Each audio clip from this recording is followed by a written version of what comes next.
Udah. Baik, bismillahirrahmanirrahim. Assalamualaikum warahmatullahi wabarakatuh. Waalaikumsalam. Waalaikumsalam warahmatullahi Alhamdulillahirabbil alamin wassalatu wassalamu ala asrafil anbiya'i wal mursalin wa ala alihi washabihi ajmain amma ba'du. Asyhadu an la ilaha illallah wa asyhadu anna Muhammadan abduhu wa rasuluh. Allahumma sholli ala Muhammad wa ala ali Muhammad. Baik, rekan-rekan IPB 25 yang dicintai Allah, segala puji syukur kita panjatkan kehadirat Allah Subhanahu wa taala yang telah memberikan banyak berbagai nikmat kepada kita semua, nikmat yang tak terhingga, nikmat yang tidak kita bisa hitung, terutama nikmat iman, Islam, sehat walafiat, dan alhamdulillah malam ini Allah juga berkehendak mempertemukan kami kembali di acara kajian rutin Rabuan. Salawat berserta salam semoga selalu tercurah kepada suri tauladan kita, junjungan kita Nabi Muhammad SAW beserta para keluarga, sahabat, dan insya Allah syafaatnya sampai kepada kita semua yang insya Allah istiqomah pada jalan Islam ini sampai hari akhir nanti.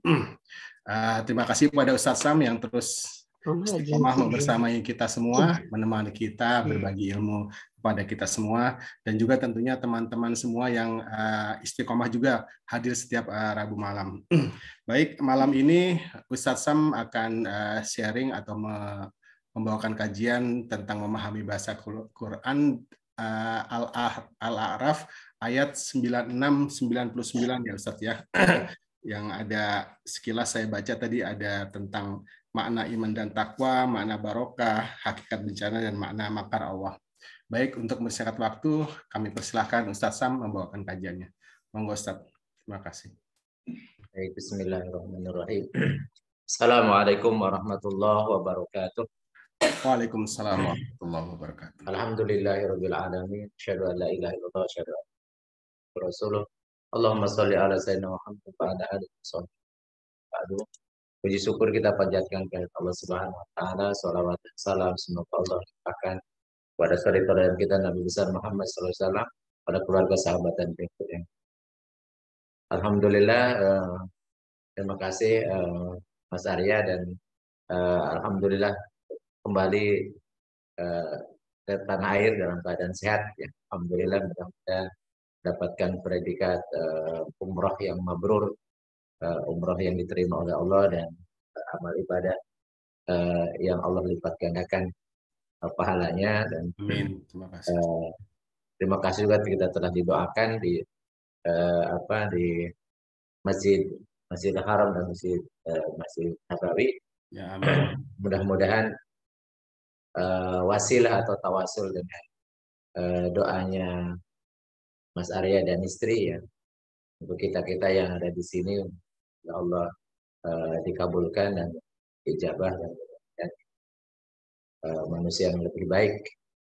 Dan ini juga terkait dengan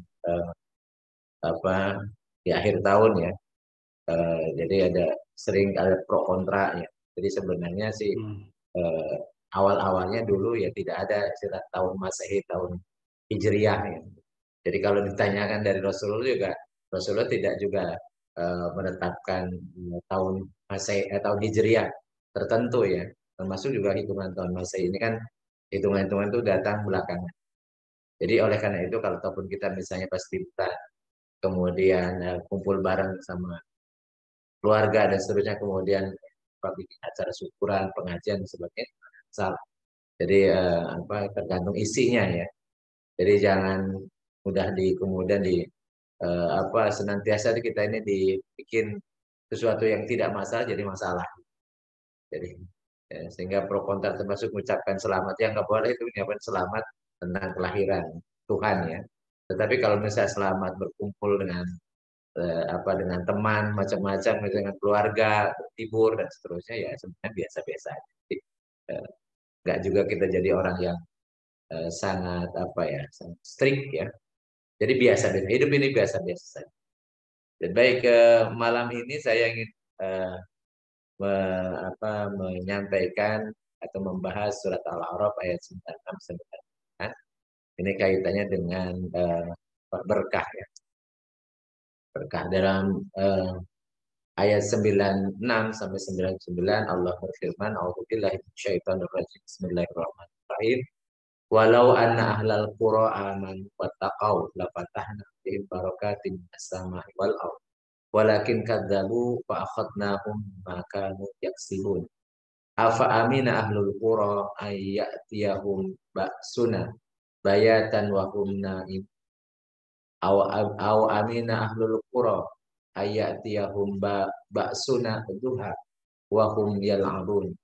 Afa aminu makrallahi fala ya'manu makrallahi illal qaumul khasirun." Sadaqallahu alazim. Allah menggunakan kata lau, seandainya. Seandainya itu namanya huruf tamani. Seandainya. Dan walau itu biasanya faktanya enggak gitu. Faktanya tidak gitu. Ada seandainya.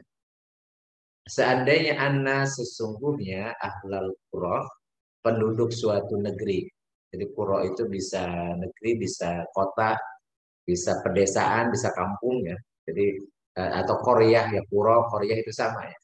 Jadi kalau seandainya penduduk suatu negeri amanu, mereka beriman. Dan amanunya menggunakan fi'il madhi, artinya telah beriman. Jadi bukan hanya akan, tetapi telah beriman. Wattaqau, dan telah bertakwa. La fatahna.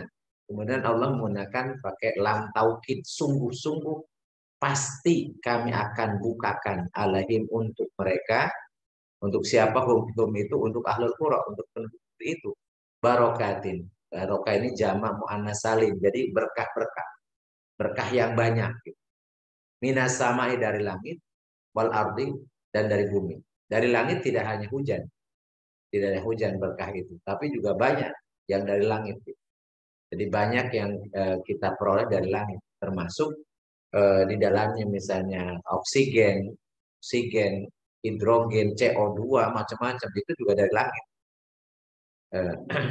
Dan juga al-ardi, dan dari bumi. Sebenarnya dari bumi itu bukan hanya pohon-pohonan, bukan tanaman-tanaman, tetapi juga kandungan dari tanah. Dan luar biasa banyaknya ya Allah anugerahkan untuk manusia dari langit dan bumi. Jadi seandainya penduduk suatu negeri itu beriman dan bertakwa, pasti akan kami bukakan untuk mereka berkah-berkah, keberkahan-keberkahan dari langit dan bumi. Walakin, nah kemudian dinafikan, nafikan akan tetapi. Jadi lau ini sekiranya ternyata walakin, akan tetapi. Faktanya kadzabu, mereka berdusta. Maksudnya berdusta apa? Berimannya tidak benar atau takwanya pura-pura gitu. Jadi imannya tidak konsisten dengan keimannya, dan takwanya juga hanya di mulut. Itu kadzabu. Jadi ada tafsir mengatakan kadzabu itu mendustakan ayat-ayat kami, tapi sebenarnya kadzabu di sini cerita tentang amanu wa taqau. Jadi kalau kita urutkan ini lafaznya walakin ini seperti huruf yang nyambungkan ya. Jadi huruf atof, seperti huruf atof walaupun dia jawab syarat ya. Artinya amanu wa taqau walakin kadzabu. Tetapi mereka berbohong tidak beriman yang sebenarnya, dan tidak juga bertakwa. Maka dari itu fa-nya itu maka, jadi pak jawab syaratnya akhadna. Al-akhadna. Akhoda itu sebenarnya tadinya ngambil, aku ambil. Tetapi dimaknai ya, karena sebagai konsekuensi, akhoda itu maksudnya berkah itu dicabut. Fakhadnahum, maka kami cabut atau kami ambil, kami tarik berkah-berkah itu. Jadi berkah itu berubah, bukan berkah tetapi jadi musibah. Makanya terjemahannya fakhadnahum artinya kami siksa, kami timpakan musibah. Bima kanu, disebabkan apa yang keadaan mereka yaksibun, mereka kasabkan atau mereka upayakan, mereka kerja. Jadi maka dari itu sebenarnya di sini ya, isi kandungannya. Jadi Allah ingin menjelaskan harusnya yang iman yang sebenarnya gimana, harus yang takwa sebenarnya gimana. Karena ternyata penduduk negeri yang disiksa oleh Allah itu karena mereka berbohong, berdusta, tidak memahami atau tidak menunjukkan betul-betul beriman dan betul-betul bertakwa. Kemudian tadi barokah. Barokah itu seperti apa? Kemudian fahodnahum, maka kami siksa, kami timpakan kepada mereka akibat ulah tangan mereka. Makanya cerita tentang bencana itu apa sih penyebabnya datangnya bencana. Kemudian ayat berikutnya ini tentang bagaimana Allah menimpakan bencana atau menimpakan sanksi atau siksa atau menimpakan akibat dari perbuatan manusia itu yang tidak diketahui sebelumnya atau tidak ada tanda-tandanya. Karena sekarang ini juga beredar yang sampai di grup Selawai itu cerita tentang apa hasil pengamatan akan terjadi cuaca yang ini dan seterusnya. Saya tidak baca detail ya nanti bisa dicek lagi, dan pro kontra di situ sehingga orang-orang pada ketakutan. Jadi ketakutan akan adanya musibah besar. Bahkan diprediksikan akan terjadi tsunami yang sangat luar biasa yang itu akan menghancur luluh lantakan di beberapa pantai, terutama di pantai selatan Pulau Jawa. Sehingga ini disampaikan itu. Apakah memang seperti itu atau bisa diprediksikan atau tidak bisa diprediksikan? Jadi oleh karena itu Allah menyatakan aminah. Jadi maka apakah merasa aman? Ahlul Qura, penduduk negeri itu, negeri yang berbohong itu, jadi iman dan takwanya berbohong itu, apakah mereka merasa aman akan datangnya kepada mereka baksuna, jadi musibah atau sanksi dari kami, bayatan datangnya malam hari. Wahum, sedangkan mereka naimun, orang-orang yang tidur, mereka sedang tidur. Artinya Allah mengingatkan, jangan aman-aman, jangan merasa aman. Kalau saya sedang tidur, kemudian sanksi dari Allah itu datang, mereka tidak bisa kemana-mana, tidak bisa menghindarkan diri. Apakah terjadi tsunami, atau terjadi gempa, atau terjadi macam-macam ya, macam-macam yang di luar prediksi, karena Allah bisa tidak memberitahukan dulu, bahkan tanda-tandanya pun tidak diketahui. Maka apakah mereka merasa aman? Nah, kemudian ayat berikutnya juga, apakah mereka merasa aman? Jadi penduduk negeri yang berdusta itu, iman dan takwanya berdusta itu, apakah merasa aman akan datangnya sanksi dari kami waktu duha? Waktu duha. Wahum yal'abun, sedangkan mereka sedang main-main. Mereka sedang bermain. Jadi tidak sedang beribadah, tidak sedang bekerja, yang bisa jadi sedang bermain-main. Dan kemudian ditutup dengan ayat 99, afa aminu makrullah. Apakah mereka merasa aman dengan makar Allah? Ini makar itu apa? Makar Allah itu apa? Fala ya'manu makrullah, tidaklah orang yang merasa aman dari makar Allah illal qaumul khasirun, kecuali kaum yang khasirun, kaum yang merugi, orang yang rugi. Jadi kita lihat setiap ayatnya. Ayat yang pertama di sini, kenapa Allah menafikan iman dan takwa? Karena iman itu harusnya sebagaimana yang Allah sampaikan di dalam surat An-Nisa ayat 136. Jadi ya ayyuhalladzina amanu amin billah. Jadi wahai orang-orang beriman, kalian harus beriman. Jadi disebutkan orang-orang beriman, tapi benar nggak imannya? Dilihat apakah mereka beriman billahi, kepada Allah, wa rasulihi, dan kepada rasulnya, wal kitab, dan kepada kitab alladzi nazzala ala rasulihi, yaitu terhadap kitab yang diturunkan kepada rasulnya, maksudnya kitab Al-Qur'an. Alladzi nazzala ala rasulihi maksudnya beriman kepada Al-Qur'an. Walladzi anzala min qablu, dan terhadap kitab yang diturunkan sebelum Rasulullah, yaitu kitab-kitab samawi, ada Taurat, ada Injil, ada Zabur, ada Suhuf Ibrahim sebelumnya. Waman yakfur billah, dan siapa yang kufur?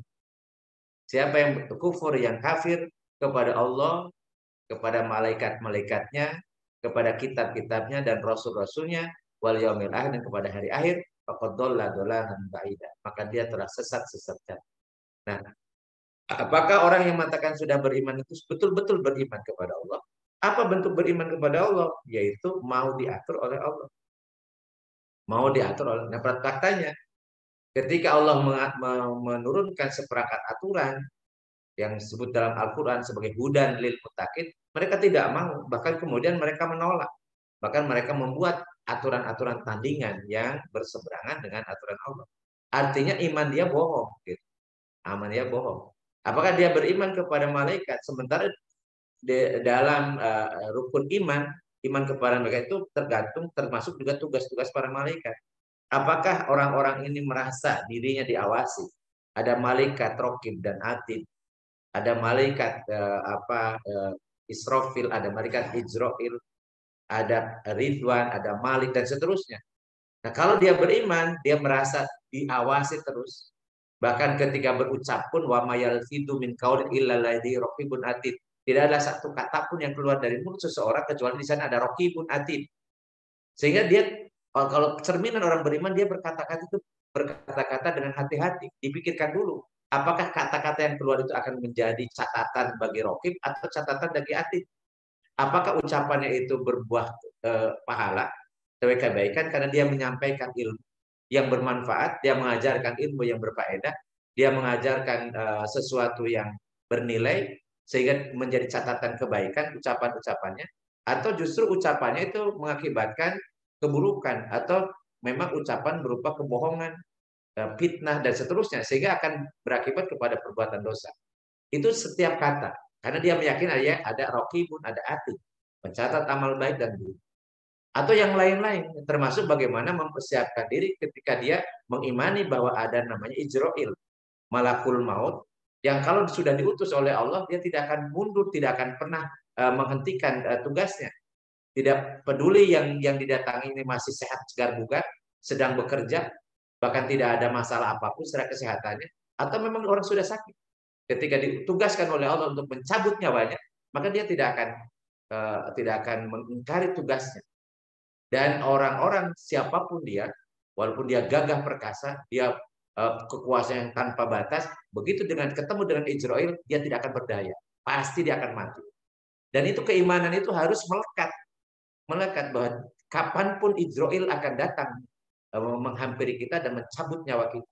Dan sudah kalau kita sudah berhadapan dengan Ijrail, tidak ada satupun yang mampu melawan Ijrail.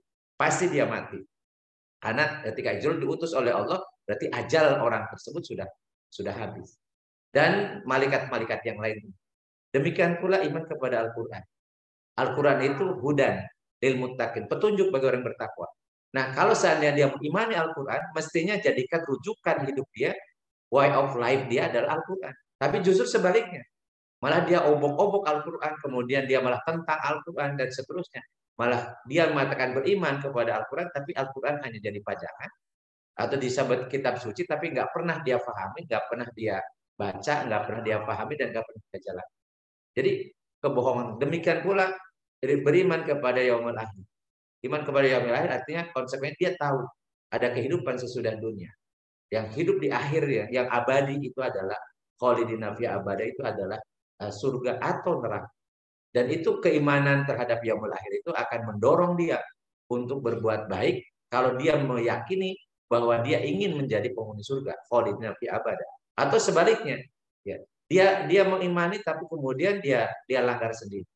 Di orang-orang yang tidak sungguh-sungguh dengan keimanannya, ya maka kemudian dia menganggap bahwa yaumul akhir itu hanya dongeng. Atau sebaliknya bahkan ada orang yang tidak beriman kepada yaumul akhir. Sehingga dia kalau dia tidak beriman kepada yaumul akhir, ya hidupnya sesuai dengan apa yang diinginkan oleh hawa nafsu dan sebagainya. Itulah makna bahwa orang yang beriman ini dikatakan dia beriman tapi kemudian kadzabu, berbohong karena apa yang dia ucapkan tidak sesuai dengan apa yang dia lakukan. Karena iman itu tidak hanya cukup ucapkan tetapi harus ditindaklanjuti dalam perbuatan. Kemudian tentang takwa. Takwa itu artinya imtitsalu awamirillahi wa ajalla wa jinabun nawahi. Jadi namanya takwa itu adalah melaksanakan semua perintah Allah Azza wa Jalla dan menyusul semua larangannya. Jadi tidak bisa milih-milih. Jadi kalau kita masih milih-milih mana perintah yang enak, mana yang perintah yang berat, misalnya ditinggalkan. Kemudian kalau larangan yang yang itu kayaknya udah hobi, dia tidak mau tinggalkan. Tapi kalau orang yang memang orang dia juga tidak suka, dia tinggalkan. Jadi apa, takwanya pilih-pilih. Jadi ini juga bagian dari berdusta. Jadi ngomongnya beriman dan bertakwa, tapi dia kenyataannya tidak seperti itu. Oleh karena itu penting bagi kita memaknai bahwa kalau hidup kita ingin diberkahi oleh Allah, kalau negeri kita ingin dilimpahin berkah oleh Allah dari langit dan bumi, maka kita harus konsekuen dengan iman dan takwa kita. Innalladzina qalu rabbuna tsumastaqamu. Sesungguhnya orang mengatakan Tuhan kami adalah Allah, tsumastaqamu, istiqomah dia, konsekuen, konsisten. Maka ketika dia menjelang wafatnya, tatanazzalu alaihim malaikat Allah takhafu wa la tahzanu. Maka ketika di sakaratul maut akan turun para malaikat yang mengatakan jangan takut, ya, jangan sedih. Wa absyiru bil jannati allati kuntum tu'adun. Dan kemudian Allah berfirman, berilah kabar gembira dengan surga yang telah dijanjikan. Maka orang-orang yang husnul khatimah, orang-orang yang meninggalnya dalam keadaan ridho dan diridhoi, dia akan diperlihatkan tempat kembalinya dia, yaitu surga. Karena diberi kabar gembira. Jadi ketika meninggal sakaratul mautnya diperlihatkan, diberikan kabar gembira dengan surga yang telah disediakan, telah dijanjikan oleh Allah Subhanahu wa taala. Maka kebahagiaan bagi orang di akhir hidup, ya orang-orang yang mendapatkan ridho dari Allah dan hidupnya ridho kepada Allah. Radhiyallahu anhum wa radu. Nah, kemudian di sini apa berkah? Jadi berkah tidak hanya sekedar kebaikan. Jadi kalau kita lihat di definisinya, ya, kalau secara bahasa berkah itu artinya nikmat. Itu menurut Kamus Al-Munawir, ya. Atau istilah lain selain berkah namanya mubarok atau tabaruk, ini sama. Mubarok atau tabaruk katanya dari berkah. Mabruk, ya, mabruk itu juga dari kata barokah. Jadi isi masdar dari barokah, ya berupa mabruk atau barokatan. Itu sama-sama akar katanya sama dari barokah. Kalau kamus bahasa Indonesia itu berkah itu adalah karunia Tuhan yang mendatangkan kebaikan bagi kehidupan manusia dan sifatnya masih umum. Tapi kalau menurut Imam Al-Ghazali atau beberapa ulama yang lain mengatakan berkah itu adalah ziyadatul khair. Jadi bertambah-tambahnya kebaikan. Jadi satu kebaikan mengakibatkan kebaikan lain yang terus bahkan tanpa bisa kita menghitungnya. Jadi satu kebaikan akan beranak pinak, ya, bercabang-cabang dengan kebaikan-kebaikan yang lain. Para ulama juga menjelaskan berkah itu segala sesuatu yang banyak, yang melimpah, mencakup berkah-berkah materi atau spiritual, seperti keamanan, ketenangan, kesehatan, harta, anak, dan usia, dan sebagainya. Maka hidup berkah itu sebenarnya bagian dari kebutuhan seorang yang beriman. Ya, kita ingin hidup kita baik-baik saja, dan baik-baik saja atau mengakibatkan berdampak baik, punya harta yang baik, punya keturunan yang baik, punya umur yang baik, dan seterusnya, itu artinya umur kita atau segala sesuatu kita diberkahi oleh Allah. Makanya ketika kita berjumpa dengan sahabat, kita ucapkan itu. Assalamualaikum warahmatullahi wabarakatuh. Jadi lengkap. Keselamatan, semoga keselamatan untukmu, ya, rahmat Allah untukmu, dan berkah Allah untukmu. Jadi karena kita butuh selamat, butuh rahmat, dan butuh berkah. Jadi biasakan ucapan itu. Dan ketika kita nulis di WA misalnya, lengkapi tulisnya. Ya. Assalamualaikum warahmatullahi wabarakatuh. Jangan disingkat-singkat. Karena itu yang dibutuhkan oleh kita. Jadi berkah itu artinya sesuatu yang tumbuh, berkembang, atau bertambah, kebaikan yang berkesinambungan. Oleh karena itu, kebaikan yang banyak dan abadi itu disebut dengan berkah. Dan kita butuh itu. Jadi bagi orang-orang yang kalau misalnya penduduk satu negeri beriman dan bertakwa konsekuen dengan iman dan takwanya, maka Allah akan limpahkan berbagai macam kebaikan, ya. Akan berkesinambungan dan tidak bisa dihitung kebaikan, dan itu akan diturunkan oleh Allah dari langit, dikeluarkan dari itu kalau seandainya orang-orang yang penduduk satu negeri atau seorang individu pun, ini kaitan seluruh negeri, per individu pun kalau hidupnya berkah, maka berarti Allah memberikan berbagai kebaikan, ya, dari langit atau dari bumi, dari segala arah.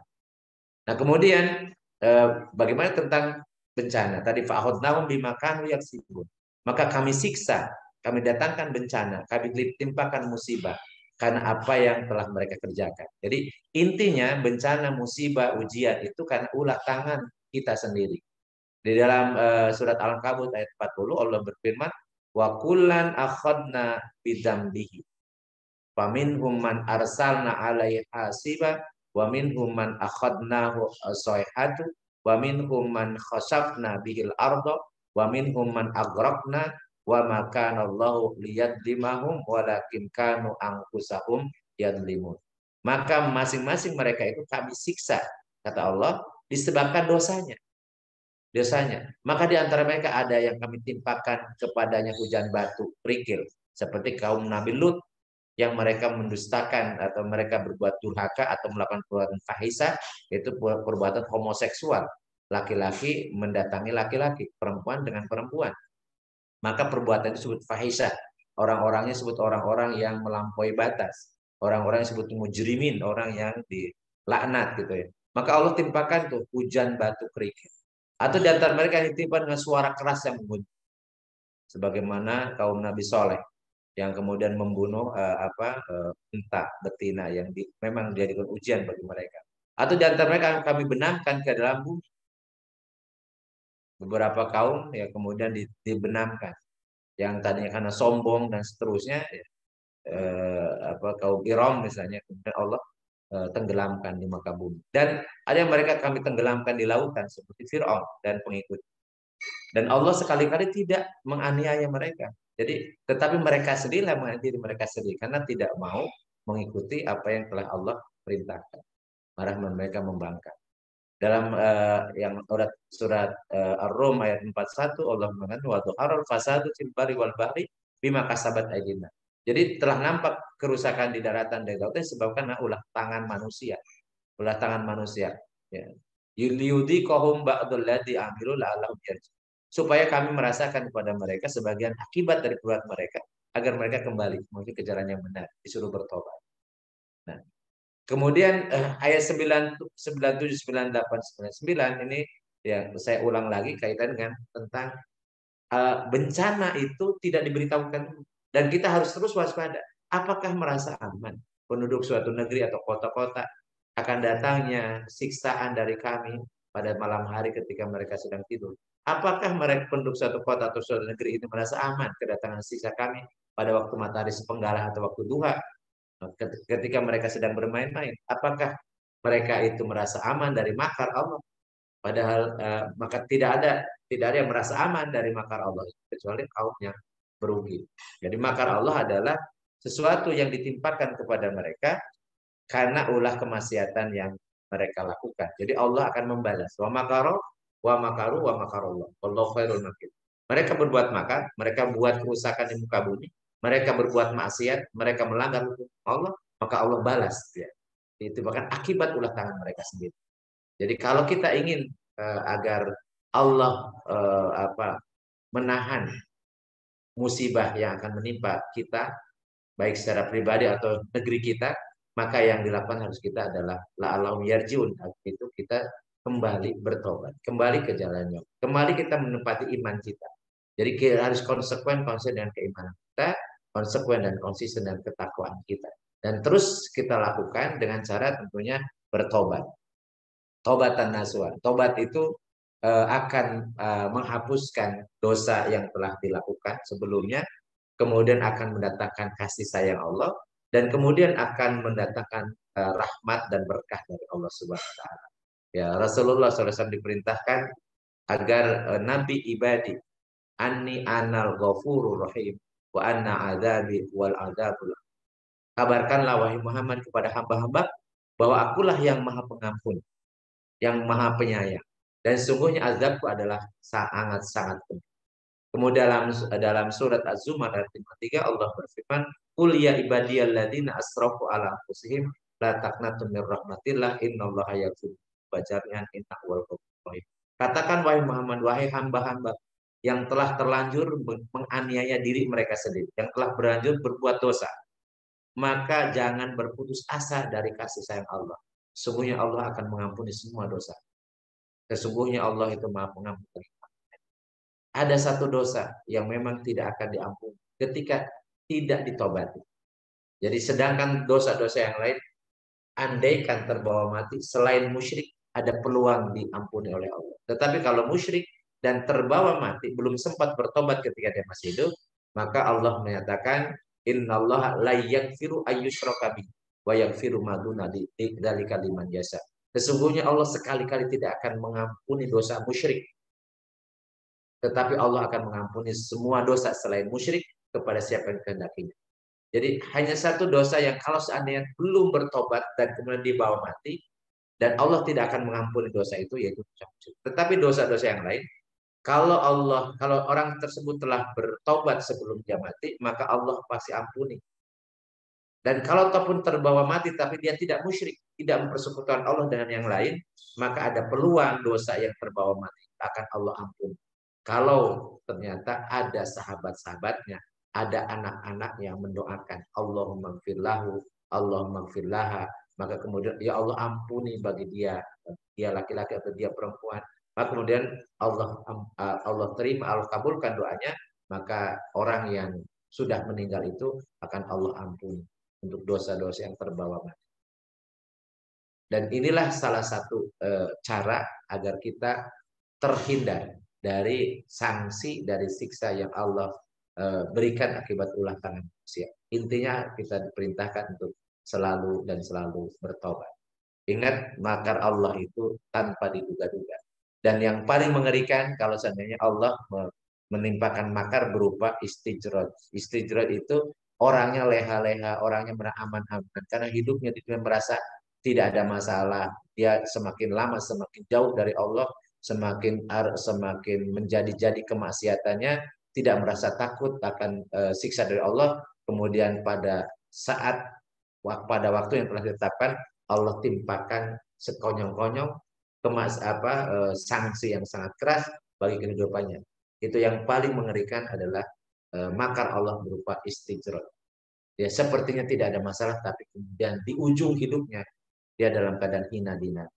Ya. Bahkan mungkin sebelum meninggal, kemudian Allah timpakan itu dengan keadaan yang sangat mengenaskan, ya menghinakan, dan naudzubillah min dzalik. Mudah-mudahan kita orang-orang selalu waspada dengan cara senantiasa bertobat, biasakan mohon ampun pada Allah, kemudian selalu berusaha untuk bertakwa padanya, tentunya dengan niat lillahi ta'ala.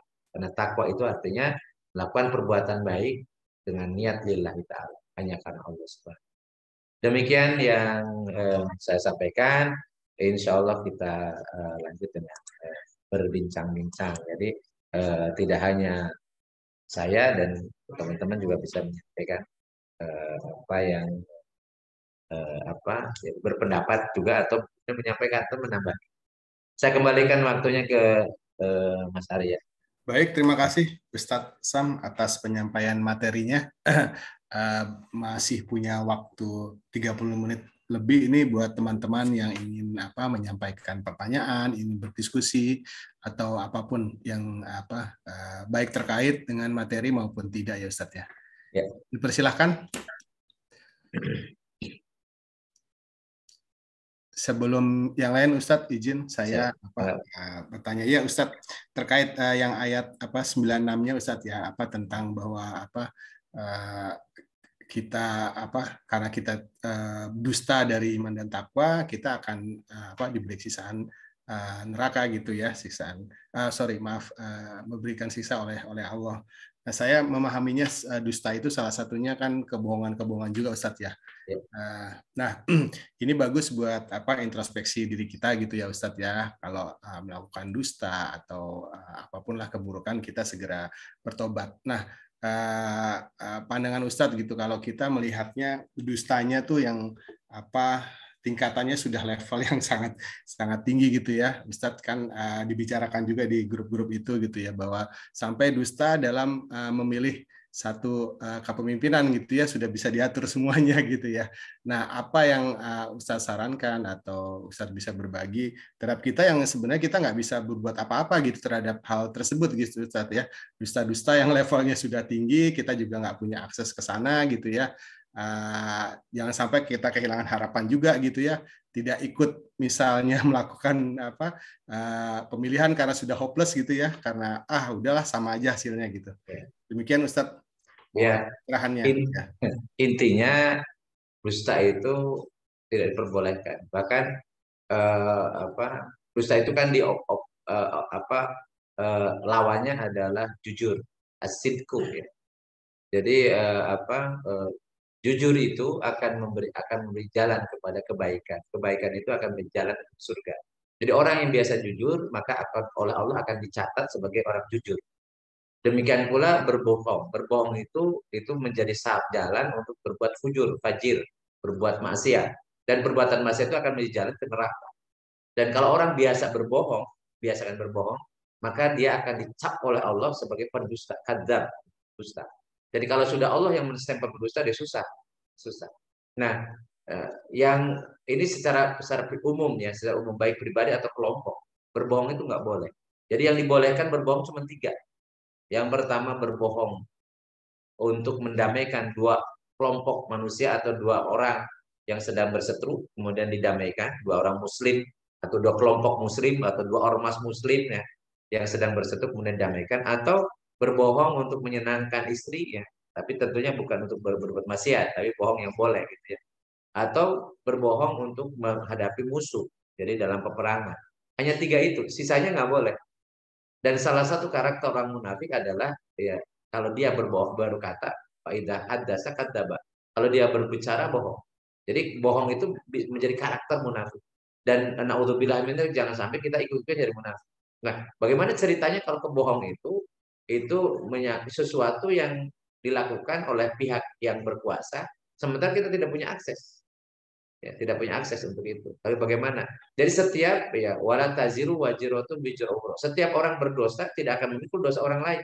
Dia akan memikul dosa diri sendiri. Man amila sholihan falinafsi wa man asaf alaiha. Siapa yang berbuat baik untuk dirinya dan siapa yang berbuat jahat maka akan menimpa kejahatan untuk dirinya sendiri. Cuman yang paling mengerikan adalah ketika ada kita mendiamkan sesuatu yang itu mungkar dan kita punya akses untuk berubah. Jadi sudah pernah saya bahas bahwa jangan merasa aman atas musibah yang tidak hanya menimpa orang yang berbuatnya sendiri, tetapi akan menimpa semuanya gitu ya. Jadi oleh karena itu yang seperti ini ya balik lagi kepada kita. Kalau kita punya kemampuan untuk mencegah kebohongan-kebohongan itu kita lakukan, kita upayakan dengan kekuasaan, dengan lisan atau hanya dengan hati doang. Paling mungkin kalau kita tidak punya akses secara lisan apalagi secara kekuasaan, mungkin kita hanya dengan hati. Ya. Tetapi bagaimana kalau kita itu tahu dan kemudian apakah kita ikut terlibat di situ? Terlibat di situ yang intinya bahwa kalau itu kebohongan maka kita tidak boleh terlibat di dalam apapun alasannya gitu ya. Tetapi kalau kemudian kita justru ingin merubah kebohongan itu, tetapi upaya kita tidak ngaruh. Ingat di hadapan Allah itu tidak ada sekecil apapun kebaikan kecuali kita akan mendapatkan balasannya. Wa may ya'mal misqala dzarratin khairan yarah wa may ya'mal misqala dzarratin syarran yarah. Jadi kontribusi kita itu dinilai apakah bisa berubah atau tidak, berpengaruh atau tidak, tetapi kita kontribusi atau tidak.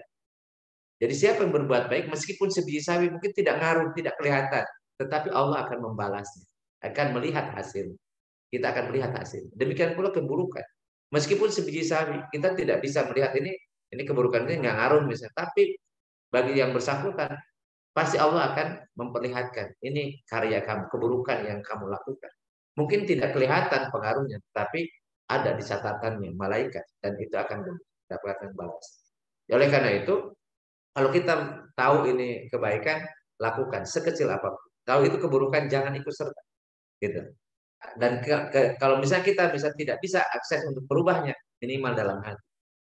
Sehingga masih ada dinilai kita walaupun aful iman selamanya. Jadi yang terjadi sekarang ini kita melihat, menyaksikan. Jadi kalau memang kita tidak mungkin juga tidak punya akses, ya percuma kemudian kita juga misalnya ya yang sering banyak kan kemudian berseliweran di WA dan itu tidak ngaruh apapun dan tidak nyampe juga kepada pelakunya gitu ya, kepada yang kebohongan atau kemaksiatan. Ini kan justru berdampak semakin buruk karena gini, kalau kita mengeluarkan statement buruk itu akan berpengaruh mindset kita juga, cara berpikir kita jadi buruk juga. Kemudian akan mempengaruhi juga perasaan kita. Jadi kemudian akan mempengaruhi juga perasaan orang yang kita share apa yang kita sampaikan. Jadi itu justru tidak baik. Kalau kita tahu itu tidak akan efektif dan tidak nyampe. Jadi kalau saya sarankan ya teman-teman ya biasa ngeser-ngeser sesuatu yang kemudian berdampak negatif gitu ya. Kemudian berpengaruh apa?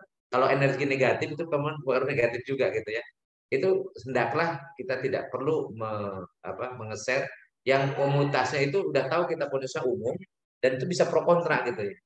Jadi jangan sampai kita habis waktu kita untuk hanya bermain WA, share-share sesuatu yang itu tidak bermanfaat sama sekali, justru akan mempengaruhi pemikiran dan perasaan kita. Jadi negatif gitu. Isinya jengkel melulu. Jadi hidup penuh dengan kejengkelan itu nggak baik banget bagi kita. Bukan hanya secara pemikiran, tapi juga yang pengaruh nanti kesehatan. Saya nggak tahu kalau teman-teman merasakan kalau seandainya ada kejadian buruk di pagi hari itu seharian saya biasanya sulit untuk menghilangkan itu, perasaan itu masih ada gitu. Makanya saya coba sekarang itu menghindar hal-hal yang memang tapi kalau memang itu baik ya dan kita bisa akses udah sampaikan aja dan pada ke orangnya bersangkutan. Kalau memang kita tidak akan mampu juga menyampaikan nggak sampai gitu, kita hanya nge-share doang dan kemudian kita baca juga nggak enak, kemudian kita share yang nggak enak itu ke orang-orang yang banyak, apa yang dihasilkan justru perasaan-perasaan yang nggak enak. Oleh karena itu ya sekarang berbuatlah pertama biasakan berpikir positif, konstruktif, dan kemudian kontributif. Jadi bagaimana kita punya kontribusi untuk mereka yang sedang melakukan suatu kejahatan, mereka akan bertanggung jawab di hadapan Allah atas apa yang mereka lakukan. Semakin besar kemaksiatannya atau kerusakannya, maka akan sebesar juga sanksinya dari Allah SWT. Tidak hanya nunggu nanti di akhirat, di dunia pun akan kena. Cuma tinggal kita mungkin waktunya nggak tahu.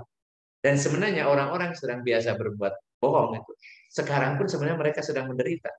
Karena orang-orang yang biasa berbohong itu bagaimana dia akan menutupi kebohongannya dengan kebohongan berikutnya. Dan orang yang sudah berbohong itu hidupnya tidak nyaman karena khawatir kebohongannya terbongkar, khawatir macam-macam itu. Apalagi kalau kemudian mempertahankan dunia, dia senantiasa ketakutan, kekhawatiran. Dan begitu keinginannya tidak tercapai, dia kecewa, dia sedih, dia putus asa, dan seterusnya. Orang-orang yang dilumpuhi hidupnya dengan kesedihan dan kekecewaan, dengan kejengkelan, kemarahan, dan sebagainya, itu sebenarnya pertanda orang yang tidak bahagia. Di dunia pun tidak bahagia, apalagi di akhirat. Apalagi di akhirat, diancam dengan sanksi yang sangat pedih.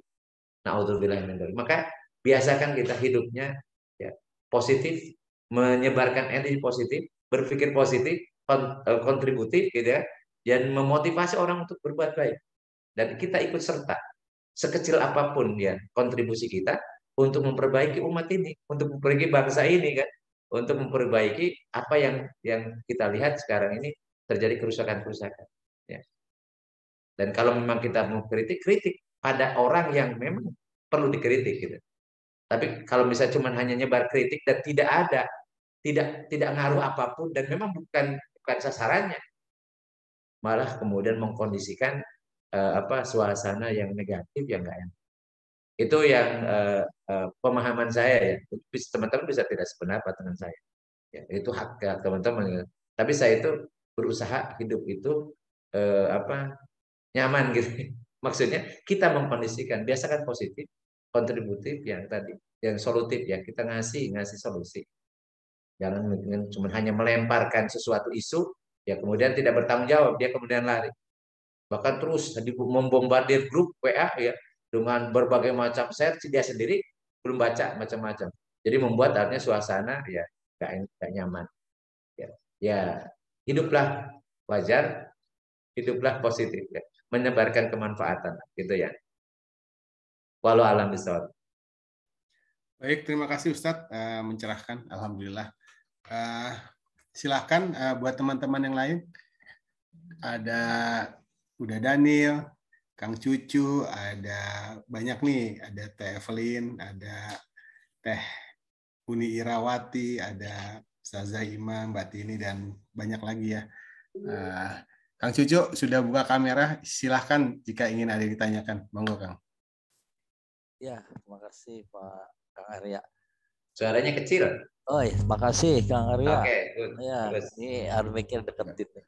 Pak Ustadz, ini yang taubatan nasuha, ya, berkenaan dengan taubatan nasuha, ini kan juga di sini adalah janganlah kalian berputus asa dari rahmat Allah. Jadi terkadang orang itu mungkin sudah terlanjur berbuat yang negatif gitu ya, tapi kadang-kadang dia bilangnya sudah terlanjur, akhirnya dia ya udah kebablasan gitu. Kira-kira gimana Ustadz? Ini dengan jangan berputus asa dari rahmat Allah. Mohon penjelasan Pak Ustaz. Sebenarnya tadi ayat tadi itu menjelaskan dari sebanyak apapun dosa. Dia ada dikisahkan, ada di kitab Riyadhus Shalihin. Ada seorang perbuat dosa, dia telah membunuh. Ini kejahatan yang paling berat kan membunuh orang. Dia telah membunuh 99 orang.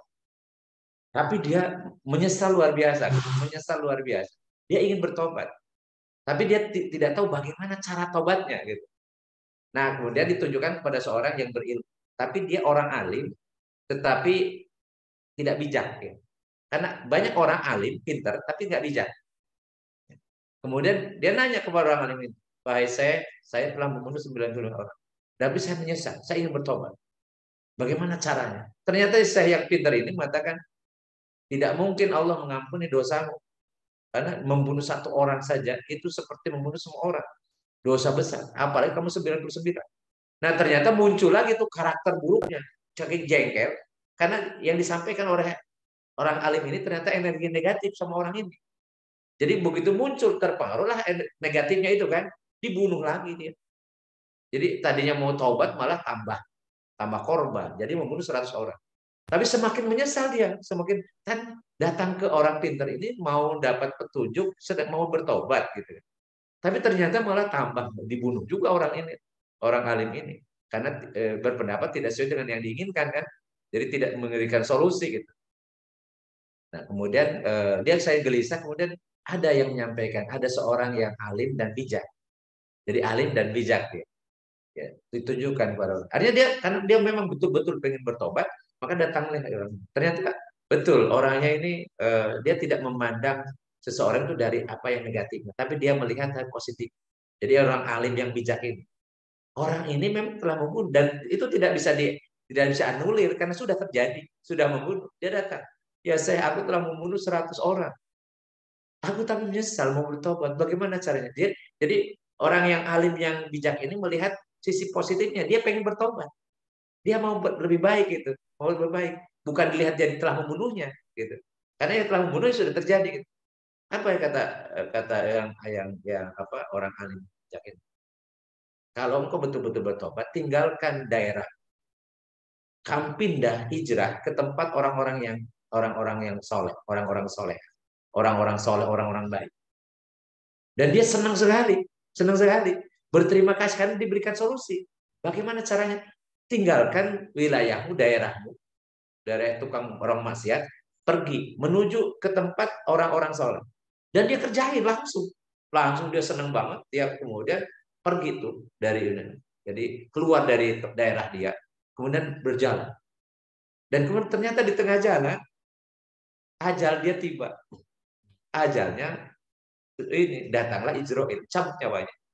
Nah dikisahkan dalam kitab Riyadhus Shalihin, hadis sahih. Kemudian ketika meninggal datang malaikat yang akan menyiksa dia. Ternyata datang juga malaikat yang akan mengampuni dia. Nah kemudian terjadi perselisihan di antara malaikat, ceritakan seperti itu ya. Ini sebenarnya orang ini mau disaksi. Kenapa? Karena dia belum ada kebaikan. Dia sudah membunuh orang. Udah jelas dosanya gitu kan. Akan di sini. Tapi kemudian datang malaikat lagi, Allah mengutus malaikat yang satu lagi. Ya, dia ini sedang bertobat, sedang proses taubat dia. Memang belum berbuat kebaikan, tapi proses taubat ini yang akan mengampuni, kemudian mendatangkan ridho Allah, rahmat Allah Subhanahu Wa Taala. Maka kemudian ini belum selesai nih. Nah, kemudian Allah mengutus lagi satu malaikat yang suruh bagaimana solusinya. Ukur dari daerah tempat dia pergi, daerah tempat maksiat dia, ke tempat dia mati pas wafatnya, dan diukur dari tempat dia meninggal ke tujuannya. Dan ternyata Allah menghendaki ternyata dia lebih dekat ke daerah yang dituju dia, jadi orang-orang soleh. Maka kemudian Allah mengampuni semua dosa. Bayangin 100 nyawa ya dia bunuh, gitu kan. Ini bagi Allah itu tidak ada yang mustahil, tidak ada dosa besar. Kalau Allah ridho, maka Allah ampuni semua. Gitu. Asal tadi taubatan nasuha. Taubatan nasuha seperti apa? Taubatan nasuha itu kalau hak Allah itu 3. Berhenti, nyesel, tidak mengulang lagi. Berhenti, nyesel, tidak mengulang lagi. Kalau hak adami, tidak hanya berhenti, nyesel, tidak mengulang lagi, tapi harus ada pemaafan, ada keridoan atau tadi kerelaan dari yang pernah dia berbuat salah kepadanya. Ya, kalau misal hutang harus dilunasi atau kemudian ada pembebasan, kemudian kalau pernah kita mengambil haknya harus dikembalikan, kalau kemudian kita pernah menyakiti ya harus minta maaf dan seterusnya. Memang kalau dosa kepada hak adami ini yang ribet gitu. Nah, bagaimana kalau memakan harta milik rakyat? Rakyat Indonesia itu banyak. Bagaimana cara meminta maafnya? Makanya berat gitu.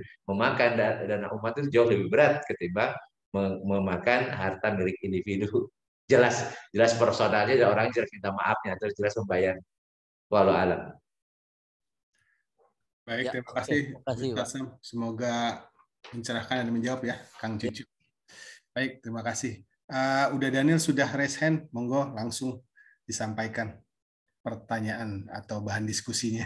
Sudah kenyang, langsung raise hand ya. Oke.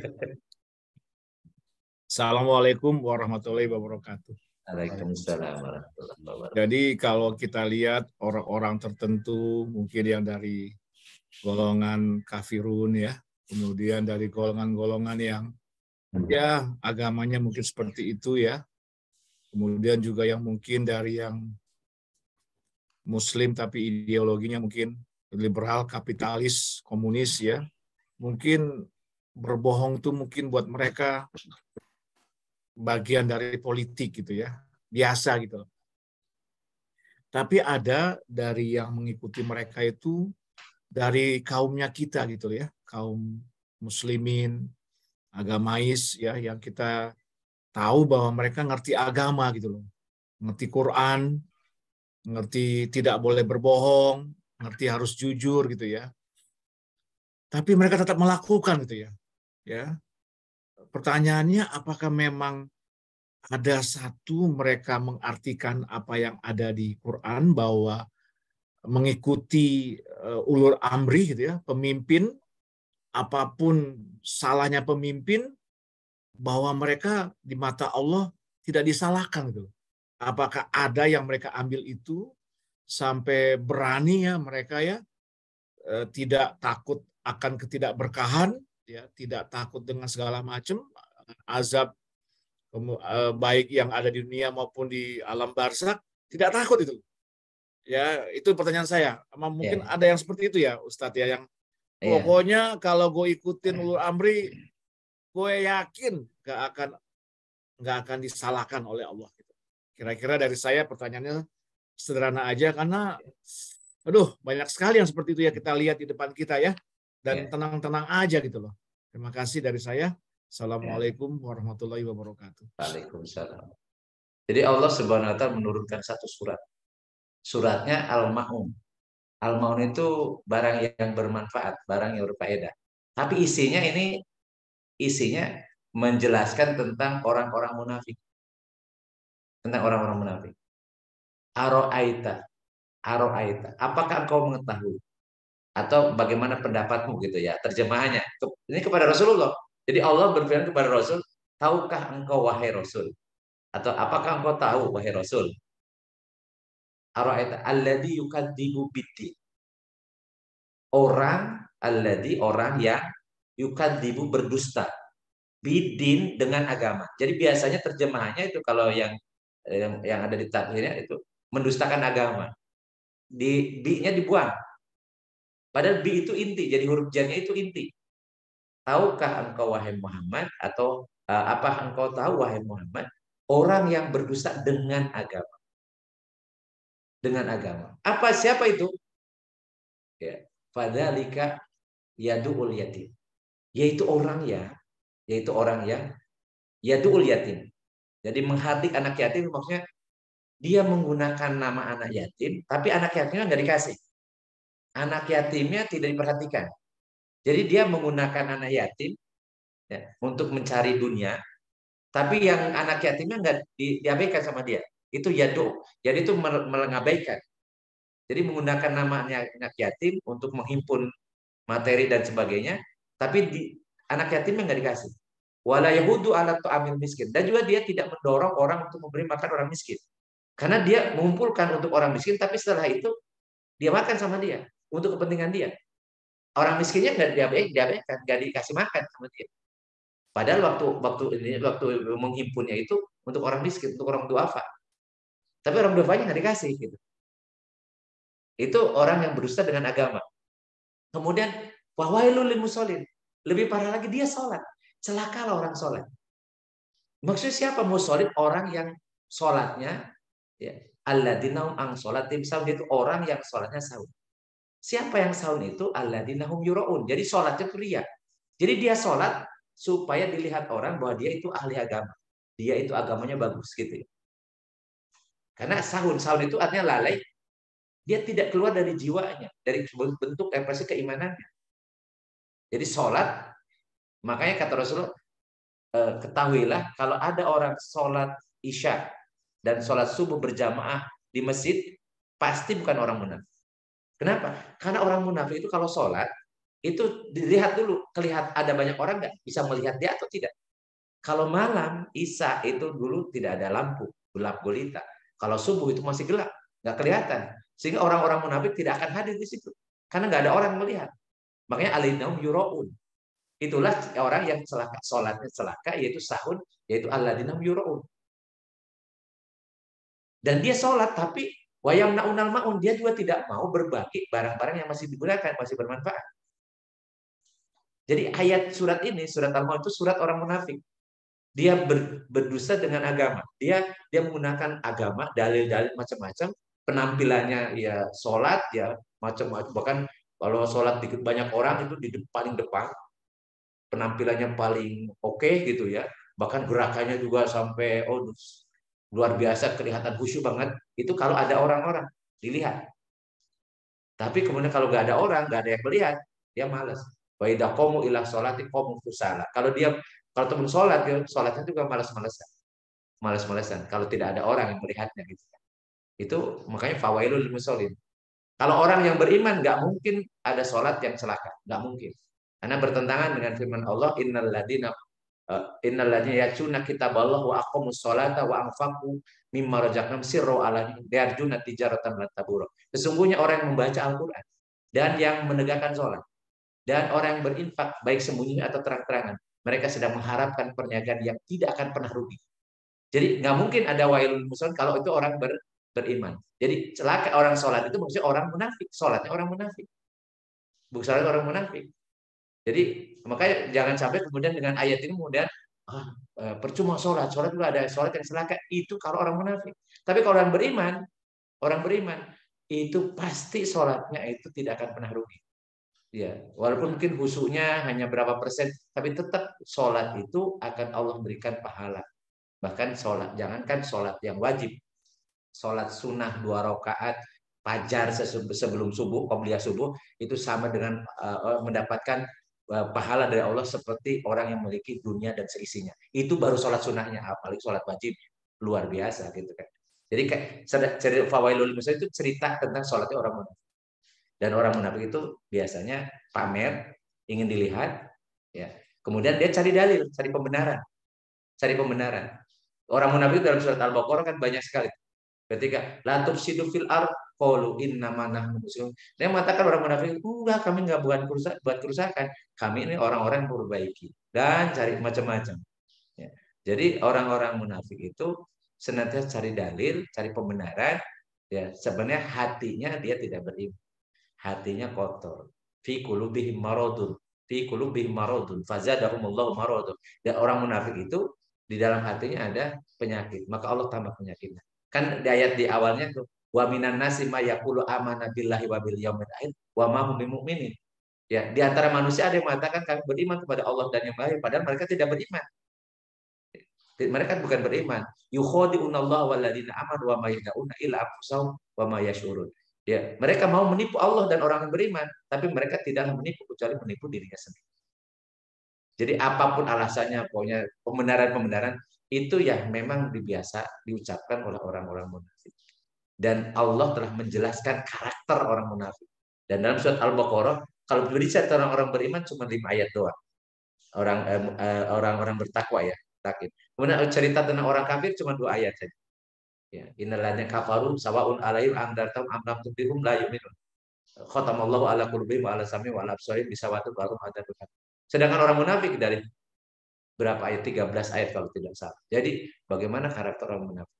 Jadi penampilannya seperti beriman pakai dalil dengan ilmu yang fasih macam-macam, penampilannya luar biasa seperti ahli surga gitu ya, tetapi hatinya tidak beriman dia. Dia mau menipu Allah dan orang-orang yang beriman, padahal mereka tidak menipu kecuali di sini. Kan di hati mereka ada penyakit. Allah tambahkan penyakit. Nah, naudzubillah, mudah-mudahan kita tidak punya karakter seperti itu. Ya. Tapi kita sekali lagi kita tidak bisa menuduh langsung orang itu munafik. Nggak bisa gitu ya. Tetap nggak bisa. Tapi kita tahu dari kalau bicaranya dia bohong, karena Rasulullah cuma menyampaikan alamatnya saja, tanda munafik. Alamatul munafik itu salah satu. Tanda munafik itu 3. Idza haddasa kadzaba. Kalau dia berbicara dia bohong. Wa idza wa'ada akhlafa. Kalau dia berjanji dia tidak tepati janji. Wa idza tu'mina khana. Kalau dia diberi amanah dia berkhianat. Itu 3 tandanya. Tapi kita tidak otomatis ketika ada orang tanda-tanda seperti itu kita mengatakan dia orang munafik, karena munafik itu terselubung hatinya yang berpenyakit dan kita tidak bisa melihat hati orang. Jadi yang jelas kita harus menghindari dari 3 tanda munafik. Kalau kita ngomong harus benar, ya harus benar. Kalau kita janji harus ditepati, ya. Kalau kita diberi amanah kita harus amanah, harus tunaikan amanah itu, jangan berkhianat. Wallahu a'lam bishawab. Baik, Ustadz, terima kasih. Jazakallahu khairan, Ustadz. Amin. Baik, makasih Ustadz. Terima kasih udah Daniel pertanyaannya. Monggo yang lain, ibu-ibu, silahkan nih, cukup banyak, ada 19 ya, 19 tadi sempat 20. Silakan ya apabila ada yang ingin didiskusikan atau ditanyakan. Ustadz mau tanya tentang penyebab bencana itu Ustadz ya. Kan di situ disebutkan bahwa Allah yang Ustadz sampaikan tadi di Al-Ankabut Ustadz ya, bahwa Allah menurunkan bencana itu karena disebabkan dosa-dosa yang kita lakukan juga gitu ya. Ini tentunya baik gitu ya buat kita. Jadi setiap ada bencana atau apapun gitu ya, hambatan kita langsung berpikir kepada diri kita. Nah terkait bencana itu kan juga secara keilmuan kan juga bisa dijelaskan Ustadz ya, bagaimana terjadinya misalnya ada gempa karena lempeng bumi segala macam gitu ya.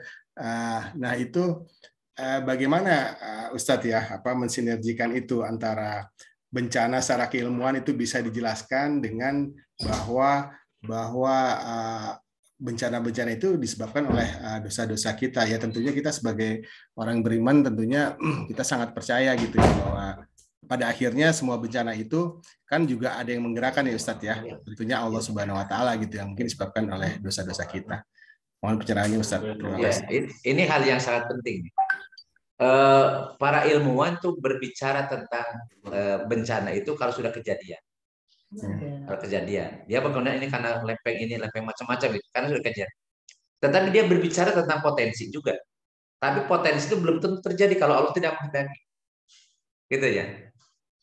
Andaikan yang menurut ilmunya ini itu semua kejadian, semua terjadi, Indonesia atau dunia itu udah kiamat duluan. Ya kan? Jadi secara keilmuan kan bisa ini ada lempengan macam-macam. Andaikan setiap yang dijelaskan oleh para ilmuwan itu tentang apa yang terjadi, potensi-potensi itu, dan kemudian terjadi semuanya, selesai kita udah kiamat tadi sejak dulu. Ya, mungkin kita udah nggak hidup sekarang, gitu kan? Cerita tentang Gunung Merapi, cerita tentang lempengan, tentang pertemuan, macam-macam gitu kan, potensi itu. Tetapi kemudian dia jelaskan itu kalau sudah terjadi, terjadi ini karena, gitu kan? Dan itu memang itu pendekatan keilmuan. Tetapi ingat, yang menentukan potensi itu terjadi atau tidak, itu balik lagi hanya di tangan Allah. La yusibanna illa ma kataballahu lana. Tidak akan menimpa kepada kita musibah kecuali yang telah Allah tetapkan untuk kita. Gitu kan? Jadi ini harus menjadi keyakinan kita. Makanya begitu kita ada musibah macam-macam, kita istighfar. Yang pertama yang harus dilakukan ketika kita misalnya ada gempa, kita istighfar dulu. Kita istighfar dulu. Kemudian mohon kepada Allah agar kita dilindungi. Dilindungi gitu. Dilindungi. Kenapa? Karena yang bisa melindungi dari musibah itu hanya Allah saja. Itu walaupun pakar cuma bisa memprediksi. Dan dia juga tidak bisa bagaimana cara mengantisipasi. Katanya ada namanya kalau memprediksi ya atau mengantisipasi adanya bencana. Itu hanya bisa bagaimana cara menghadapi ketika ada bencana. Ya, kalau di Jepang itu di setiap lift itu ditulis itu earthquake, kalau ada earthquake itu apa yang dilakukan dan suku bangunannya, kemudian di situ juga ada meja-meja yang agak tinggi, kemudian untuk kita kemudian lari ke bawah meja dan seterusnya. Ada itu dari ini. Kenapa? Dan mereka tahu bahwa daerahnya daerah rawan bencana, gitu kan? Daerah bencana.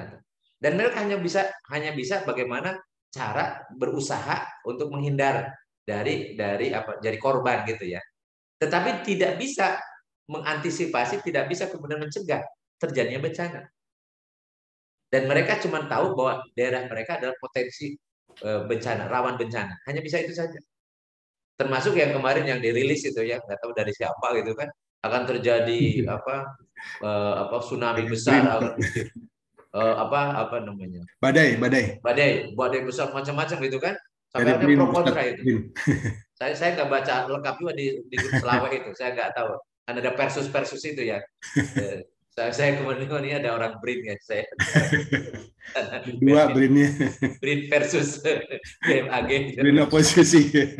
Jadi ya itu ya bisa orang dari segi ilmunya dia memprediksikan iya. Tetapi kalau Allah tidak menghendaki tidak akan terjadi. Ya, sama dengan dokter. Dokter bisa menjelaskan, bisa sakit ya.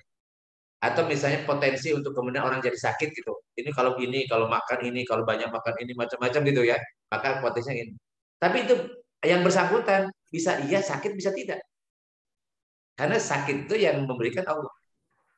Dan kemudian menyembuhkan. Dokter dengan analisa ini nanti kesembuhan dengan ini, obat ini, obat ini. Tapi ternyata ada yang minum obat malah meninggal. Karena ajalnya sudah tiba kan gitu. Ada kemudian ya dia berhasil gitu, bagus. Dan bahkan justru obatnya bukan obat yang direkomendasikan oleh dokter, bahkan dia obatnya misalnya dengan herbal, dengan apa, bahkan kemudian sugesti saja, ya sugesti aja didoain, kemudian itu ternyata dia sehat lagi, ada dan seterusnya itu. Karena kalau orang beriman yakin bahwa yang menyembuhkan hanya Allah, la syifaan illa syifauka, tidak ada kesembuhan kecuali kesembuhan darimu ya Allah, gitu kan? Jadi bukan dokter, bukan obat, bukan herbal, bukan ini, tapi Allah gitu. Dan ini makanya beruntunglah orang yang punya keimanan. Karena dia tidak akan hilang rasa khawatir, rasa was-was, saya takut dalam hidup. Karena dia yakin kalau Allah tidak menghendaki, tidak akan terjadi. Ya kan? Dan kalau bisa terjadi, memang Allah menghendakinya. Dan kita berusaha dalam keadaan jadi orang yang beriman. Intinya, karena musibah itu hanya Allah yang bisa menentukan, yang Allah yang akan menimpakan gitu ya. Bukan karena ramalan, bukan karena keilmuan, bukan macam-macam gitu ya. Tapi memang kehendak Allah, maka kita mohon perlindungan kepada Allah. Dan kalau ataupun terjadi, kita dalam kondisi tetap beriman kepada Allah. Dan kemudian kita mohon perlindungan agar sampai ketika kita kena musibah itu tidak dalam kehilangan keimanan kita. Tidak dalam keadaan kufur, tidak dalam keadaan maksiat gitu ya. Ya sehingga musibah itu bagi orang yang beriman itu bisa jadi menjadi lahan dia untuk dapat ridho Allah. Ya, makanya ketika idza asobatu musibah qalu inna lillahi wa inna. Orang-orang beriman itu kalau dikenai musibah maka dia mengatakan inna lillahi wa inna ilaihi raji'un. Istirja namanya. Sesungguhnya kita ini milik Allah dan kita akan kembali pada Allah. Jadi kalau kita milik Allah ya terserah pemiliknya mau diapain, ya kan? Kalau kena musibah paling banter mati kan? Dan mati itu bisa sedang kena musibah atau sedang baik-baik saja, sedang sehat, sedang main-main, sedang tertawa-tertawa. Kalau ajalnya tiba kan sama aja sebenarnya. Tapi beruntunglah orang yang ketika dia meninggal, dia dalam bentuk kesadaran, dia beriman pada Allah, dia kembali kepada Allah dalam keadaan ridho dan ridho. Itu intinya kapanpun, dimanapun, kita tidak boleh merasa aman dari kena musibah kan itu. Tetap kita waspada. Dengan apa? Kita tetap bertobat. Jangan sampai kita membawa dosa, tetap bertobat dan tetap kita berbuat baik. Dan harus berprasangka baik pada Allah. Kalau berprasangka baik kepada Allah, maka apapun itu baik. Makanya Rasulullah mengatakan, ajaban li amril mu'min inna amrahu kullahu khairan wa laysa li ahadin illa lil mu'min. Idza asabatum syarra fasyakara fa huwa khairun lahu wa idza asabatum darra fasabaru fa huwa khairun. Jadi Rasul mengatakan sangat menakjubkan urusan seorang mukmin. Semuanya baik dan tidak terjadi kecuali orang mukmin saja. Kalau dia kena musibah, kalau Allah menimpakan kepadanya keberuntungan, kesuksesan, ya, maka dia bersyukur, itu baik baginya. Kalau dia kena musibah, keburukan, ya, tidak sukses, ya, kekurangan dan seterusnya, dia bersabar, itu juga baik baginya. Jadi luar biasa. Jadi makanya jadilah orang yang beriman sebenarnya mukmin. Jangan yang beriman tapi bohong-bohongan, karena akan buruk semua gitu ya. Ya, orang beriman bohong itu orang munafik. Dia di mulutnya mengatakan beriman tapi di hatinya enggak, dia kafir gitu kan. Tapi kalau kita beriman ya dan bertakwa hak tuqati dengan takwa yang sebenar-benarnya, maka apapun yang menimpa kita itu dikonversi menjadi kebaikan. Diberikan kesuksesan, keberuntungan, keluasaan, kesehatan, dia kemudian bersyukur dan semakin berterima kasih, semakin mendekat kepada yang memberinya, maka itu baik bagi kita. Dan kalau misalnya kita diuji dengan kesulitan, sakit, ya, kekurangan, macam-macam itu ya, maka dia bersabar. Jadi bersabar artinya tetap istiqomah dekat kepada Allah. Walaupun mungkin dalam tanda petik ketidakberuntungan yang Allah ujikan kepada kita. Dan sabar itu jalan untuk mendapat ridho Allah. Innallaha ma'as-sabir, kan Allah akan menyertai orang-orang sabar. Insya Allah juga baik. Amin. Baik, terima kasih Ustaz Sam. Sudah jam 21.26, apakah masih ada yang ingin disampaikan, ditanyakan, didiskusikan? Monggo. Udah cukup. Insya Allah. Cukup ya Ustaz. Minggu depan tahun baru, suasana baru. Baik, Ustaz. Dan saya lihat memang pesertanya kayaknya sudah stabil di sekitar 20 sampai 25 lah, insya Allah ya. Ya. Semoga Allah istiqomahkan Ustaz ya. Mudah-mudahan kita istiqomah dan kita meminta kepada Allah. Jadi istiqomah itu memang harus kita paksa supaya istiqomah. Karena yang paling berat berbuat baik itu istiqomahnya. Kalau berbuat baik ya bisa kita kapan saja berbuat, tapi mempertahankan kebaikan itu yang berat. Makanya Rasul mengatakan ahabul a'mali indallahi adwamuha wa inqilan. Yang paling disukai oleh Allah dari amal perbuatan kita ini adalah yang dawam, yang kontinu, yang istiqomah meskipun sedikit. Baik. Ya. Jadi memang ya berusaha kita makanya saya berusaha untuk istiqomah selama kalau saya bisa nge-share materi berarti saya sehat gitu. Dan itu berkahnya. Jadi berkahnya ngisi ini ya berarti kalau saya ngisi berarti saya sehat. Dan itu juga bagian dari keberkahan. Kesehatan saya adalah bagian dari keberkahan ya, istiqomahnya kita mengkaji. Yeah. Dan, tadi saya ambil positifnya aja. Karena saya dipindah ke BRIN, saya WFA ya lebih banyak waktunya untuk ngisi. Untuk memberikan kajian. Iya. Sambilan Ustaz ya. Dan juga memang dalam pengalaman saya juga mungkin ada juga hubungan dengan psikologi kita ya. Memang istiqomah itu memang harus dipaksakan di awal menjadi satu kebiasaan, habit ya. Dari habit mungkin bisa beralih ke hobi. Jadi saya suka arahkan tim saya ya, anak-anak tuh cobalah kalian kita bikin yasinan ini di setiap Kamis malam ini sebagai hobi. Kalau orang hobi itu kayak orang mancing tuh, aduh kalau udah nggak mancing sehari aja, seminggu, sepekan gitu ya, udah ini ya. Dan itu memang pelan-pelan ya. Dan ada banyak hal juga yang sekarang saya lakukan emang karena dari awal dipaksakan Ustaz. Dipaksakan. Jadi lama-kelamaan itu tadinya mungkin nggak ikhlas. Ya. Nggak ikhlas. Tapi kalau sudah istiqomah kebiasaan jadi ikhlas tuh. Yes. Jadi ikhlas. Ya, kalau awal-awal bisa ini yang pesertanya cuma berapa orang. Udah besoknya nggak jadi. Tapi kalau bisa udah kebiasaan berapapun nggak ngaruh ternyata ya. Iya. Jadi saya ya, orang yang 50 tahun, sekarang kan 53 ya, 50 tahun itu nggak pernah qobliyah, sholat qobliyah gitu ya. Kemudian istri menganjurkan, saya kadang-kadang agak ngedumel ya, kita paksakan aja. Sekarang awal-awalnya. iya, awal-awalnya begitu. Apalagi qobliyah subuh ya. Padahal itu bagus sekali kan, berkali-kali Ustadz sampaikan ya. Iya. Tapi kita paksa jadikan satu kebiasaan. Ya akhirnya istiqomah ya. Malah kalau nggak ada qobliyah tuh kok kayaknya ada yang kurang gitu ya. Waduh, Kayak kehilangan dunia seisinya tuh. Iya. Keiringan dia Iya. seisi. Ya, untung masih diberikan kesehatan ya, ketemu Amin. dengan orang-orang ya yang bisa mengingatkan ya di saat kita belum dipanggil nih sama Allah. Allahu Akbar. Ya. Allahu Akbar. Baik. Mudah-mudahan apa yang kita bahas hari ini ada manfaatnya.